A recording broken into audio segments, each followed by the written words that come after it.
Durrësi, Elbasani dhe Shkodra. Të nderuar zonja dhe zotëri mbrëma, mirë se erdhët në ditarin e fundit në A2CNN kundër zhvillimet kryesore do të ndiqni.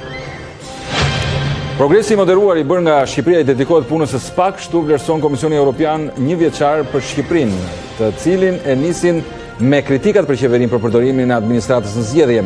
Një parlament që nuk ushtron kontroll ndaj qeverisë, drejtësia nën presion politik, ritme të ngadalta në plotësimin e rekomandimeve të BE-s. Presidenti Vjosa Osmani mandatoi nën kryetarin e lëvizjes vetëvendosje Glau Konjufca për formimin e qeverisë së re. Osmani citoi nenin kushtetues që detyron mandatimin e një emri të dytë për të krijuar kabinetin qeveritar. Sipas saj tani është përgjegjësi e mandatarit të sigurojë 61 vota në kuvend. Ripi i Gazës do të drejtohet nga një trup e huaj, por me një mandat 2 vjeçar. Ky është plani amerikan për të ardhmen e Gazës. Në krye të piramidës do të jetë bordi i paqes, i cili do të ketë një administrat ekspertësh palestinez, por që nuk do të jenë të varur nga Hamasi.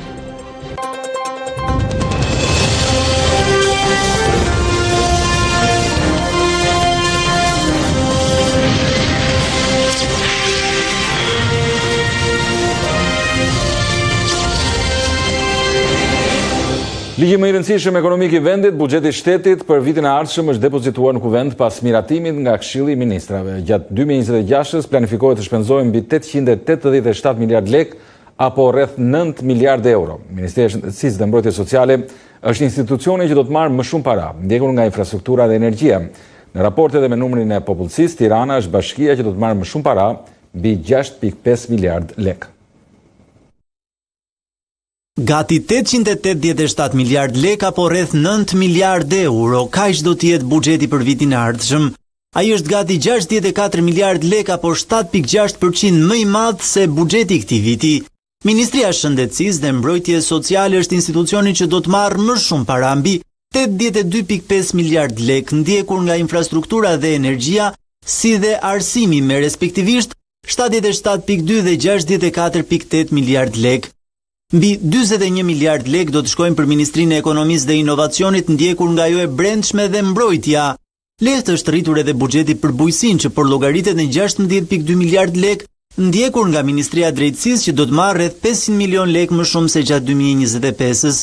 Vetë financat do të kenë në dispozicion vetëm 2.5 miliard lek. Ndërkohë, buxheti për 61 bashkitë në vend planifikohet në 97.7 miliard lek nga 90 miliard gjatë 2025-s. Qeveria do u jap pak më shumë se 46 miliard lek njësive të pushtetit vendor, ndërsa pjesën tjetër këto të fundit duhet ta sigurojnë vetë. Në raport edhe me numrin e popullsisë, Tirana është bashkia që do të marrë më shumë para, mbi 6.5 miliard lek, ndjekur nga Durrësi me 2.5 miliard, Elbasani 1.8 dhe Shkodra 1.7 miliard lek. Mbi 1.8 miliard lek do t'i jepen edhe Fierit, ndërsa Bashkia Vlorë do të marrë mbi 1.6 miliard lek. Një copë të madhe nga torta e buxhetit do të marrë edhe Kamza mbi 1.5 miliard lek, ndjekur nga Korça dhe Lushnja. Pusteci është ndërkohë bashkia që do të marrë më pak para nga buxheti i vitit të ardhshëm, vetëm 124 milion lek, ndjekur nga Libohova, Konispoli, Këlcyra dhe Dropulli. Pak para do të marrin edhe bashkitë Poliçan me Maliaj, Fusharës apo Finiq.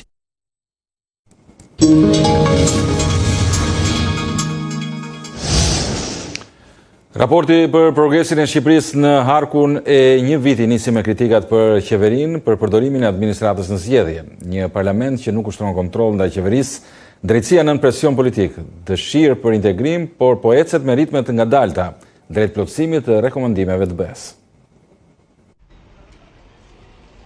Ndërsa Shqipëria prej që të mbyll negociatat me Bashkimin Evropian brenda 2026-s, Brukseli me publikimin e progres raportit jep një situatë më të zyrtare për antarësimin e Bashkimin Evropian. Komisioni Evropian e kritikon së pari Shqipërinë për garantimin e barazisë në zgjedhje, duke marrë copy-paste gjetjet e ODIHR për zgjedhjet e 11 maj dhe duke ngritur shqetësimin se partia në pushtet ka abuzuar me administratën publike në shërbim të interesave partijake. Komisioni Evropian i kërkon majorancës të ulet së bashku me opozitën për një reformë gjithëpërfshirëse. Zgjedhjet parlamentare të mbajtura më 11 maj 2025 rezultuan me fitoren e mandatit të 4 radhazi për partinë në pushtet. Misioni ODIHR vlerësoi se zgjedhjet ishin konkurruese dhe të administruara në mënyrë profesionale, por identifikoi disa mangësi, përfshirë mungesën e një fushë të barabartloje dhe abuzimin me burimet publike. Reforma e pjesëme zgjedhore ndryshoi kodin zgjedhor, por dështoi të adresojë një numër rekomandimesh të kahershme nga OSBE ODIHR dhe Komisioni i Venecias. Nevojitet një reformë zgjedhore gjithëpërfshirëse. Brukseli kritikon parlamentin se nuk arrin të ushtrojë kontroll ndaj ekzekutivit, ndërsa konflikti politik mes mazhorancës dhe opozitës kanë çuar në vendime shqetësuese për demokracinë. Polarizimi politik, mungesa e dialogut të vërtet politik dhe përplasjet midis shumicës qeverisëse dhe pjesës së opozitës vijuan të ndikojnë në veprimtarinë e parlamentit, ndërsa proceset e konsultimit publik mbeten të kufizuara. Parlamenti pengohet gjithashtu nga mbikëqyrja kufizuar ndaj ekzekutivit, ndërkohë që politizimi e emërimeve parlamentare në pozicionet e larta të organeve kushtetuese ose institucioneve të pavarura të krijuar me ligj mbetet një çështje serioze. Komisioni Evropian është i shqetësuar për qeverinë Rama 4 për sa i përket ndërhyrjes së tij në largimet masive me apo pa ndërheqje të punonjësve nga të gjitha njësitë e niveleve drejtuese në bashkitë të qeverisura nga e majta. Ndarja përgjegjësive midis qeverisës vendore dhe asaj qendrore vazhdon të jetë problematike. Valdorheqesh dhe në disa raste shkarkimesh në administratat vendore që ndodhen në korrik 2025 pas kërkesës publike të qeverisë qendrore për ndryshimin e drejtimit të bashkive ngre shqetësime, përfshirë edhe në dritën e kartës europiane për vetë qeverisjen vendore. Në Progres raport shkruhet se administrata publike ka një nivel përgatitje të moderuar, ndërsa komisioni mbetet i pakënaqur me implementimin e rekomandimeve të vitit të shkuar. Rekomandimet e komisionit nga viti i kaluar u zbatuan pjesërisht. Gjatë vitit të ardhshëm, Shqipëria duhet në veçanti të nisë zbatimin e strategjisë për administratën publike, të kufizojë përdorimin e akteve normative për rishikimeve buxhetare dhe të rikthehet në procedurat e rregullta të rishikimit të buxhetit përmes kuvendit. Por të disa të invitëradhazi SPAK vijon të mbetet e vlerësuara pa kushte në raportet ndërkombëtare monitoruese, ndërsa gjykatat në Shqipëri koheshet të kërcënuara nga ndërhyrjet politike. Struktura e posaçme antikorrupsion ka konsoliduar më tej rezultatet e saj pozitive në luftën kundër korrupsionit në nivele të larta dhe ka bërë përparim të prekshëm drejt krijimit të një praktike të qëndrueshme në luftën kundër korrupsionit. Megjithatë, korrupsioni mbetet i përhapur gjerësisht në sektor të cënueshëm, duke ndikuar si në sferën publike, ashtu edhe në atë private. Përpjekjet e shtuara të zyrtarëve publik ose politikanëve për të ushtruar ndikim apo presion të papërshtatshëm mbi sistemin gjyqësor mbeten një çështje shqetësuese serioze. Media është një tjetër faktor për të cilin Bashkimi Evropian kërkon që të rregullohet me ligj për të garantuar pavarësinë, transparencën dhe sigurinë e gazetarëve ndaj presioneve politike. E pyetur nga dy CNN, komisionere për zgjerimin Marta Kos tha që Bashkimi Evropian nuk e ka në konsiderat mundësinë e antarësimit të Shqipërisë si vend pa drejt vote, një ide që është hedhur disa javë më parë edhe nga kryeministri Edi Rama. Apo sheh Brukseli mundësinë që Shqipëria të jetë pjesë e BE-s në pa të drejtën e votës, për të parë si një periudhë testimi dhe sa mund të zgjasë kjo periudhë. Dhe e dyta, në lidhje edhe sipas Progres raportit, sa realiste janë shanset e Shqipërisë në negociata, që të arrijë negociata deri në 2027 dhe të jetë një vend antar në këtë dekadë. Nuk ka asnjë diskutim për sa i përket të drejtës së votës. Këtu nuk kemi asnjë lloj debati në komision, siç po i thosha edhe më herët, edhe në opinionin tim personal që ne nuk do t'i vëmë shtetet anëtare të jenë me dy kategori të ndryshme. Dhe e dyta, kjo varet nga rezultatet e qeverisë dhe të gjithë qytetarëve shqiptarë. Përmbyllja e procesit të negocimit dhe antarësimit është e mundur, por ende ka shumë për të bërë. Ne po i mbështesim këtë, mund të mbështeteni tek ajo çfarë ne po bëjmë për ju, por ka ende shumë punë për të bërë dhe po flas këtu për mbylljen e procesit të negociatave. Më pas duhet të konsiderojmë që kërkon nga 1 deri në 2 vjet pas procesit të ratifikimit që vendi të bëhet antar i plot me të drejtat plota në BE. Shqipëria merr shumë kritika madje në disa drejtime edhe not jo kaluese nga Komisioni Evropian në raportin e progresit 2025. Ato shtrihen tek siguria ushqimore, menaxhimi i mbetjeve, fondet i parë apo emigrimi të rinjve. Nga siguria ushqimore ende në pikpyetje e mbetjet që nuk mirë menaxhohen te fondet i parë për bujqësinë që nuk do të zhbllokohen edhe për ca kohë, bashkë me emigrimin e të rinjve që vijon dhe rrezikun e pastrimit parave me anë të kriptomonedhave që shtohet. Është kjo fotografia bardhëzi në disa drejtime që Komisioni Evropian i bën Shqipërisë në raportin e progresit për vitin 2025. Shqipëria nuk e ka fituar ende besimin e Bashkimit Evropian, madje në disa drejtime nuk merr dot asnjë notë kaluese.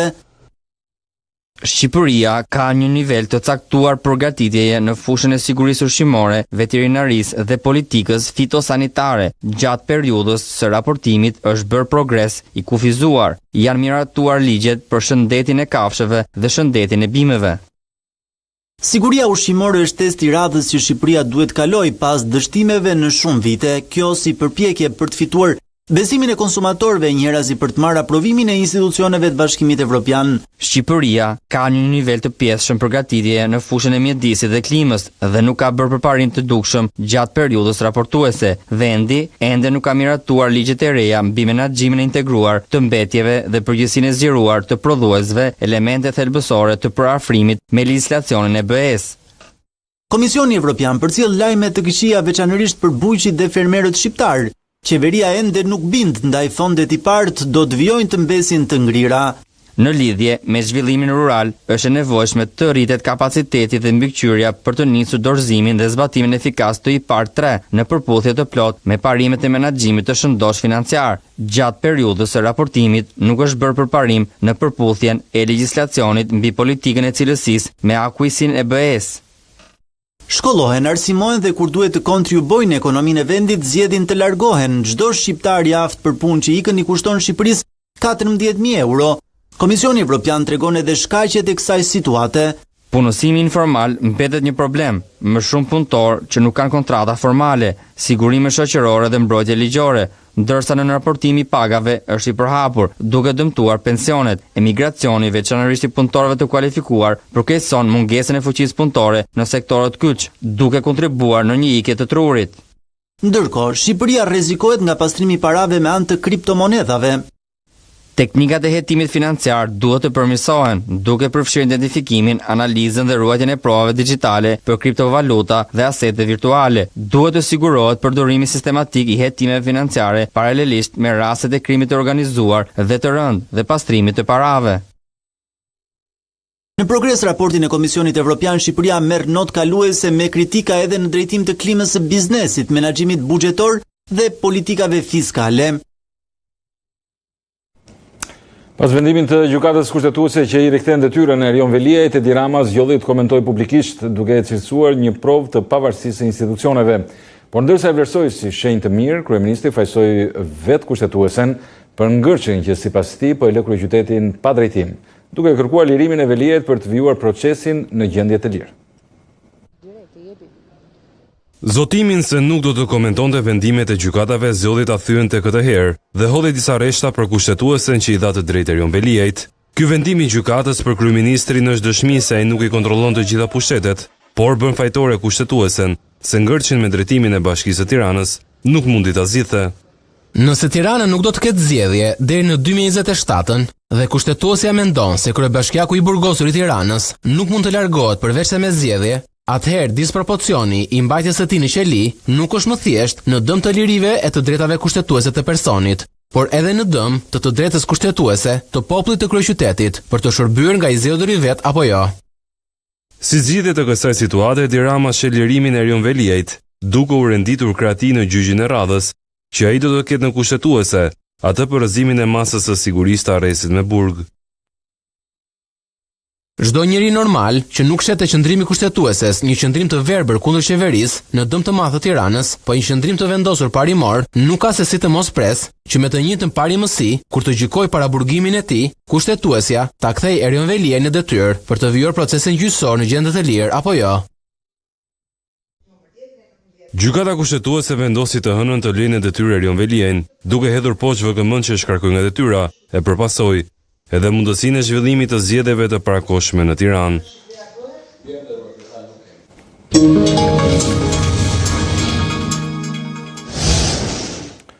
Presidentja Vjosa Osmani mandatoi nënkryetarin e lëvizjes vetëvendosje Glauk Konjufca për formimin e qeverisë së re. Ajo tha se kushtetuta oblikon të mandatojë kur ka një propozim, duke thënë se i mbetet përgjegjësi mandatarit për të siguruar 61 vota në kuvend.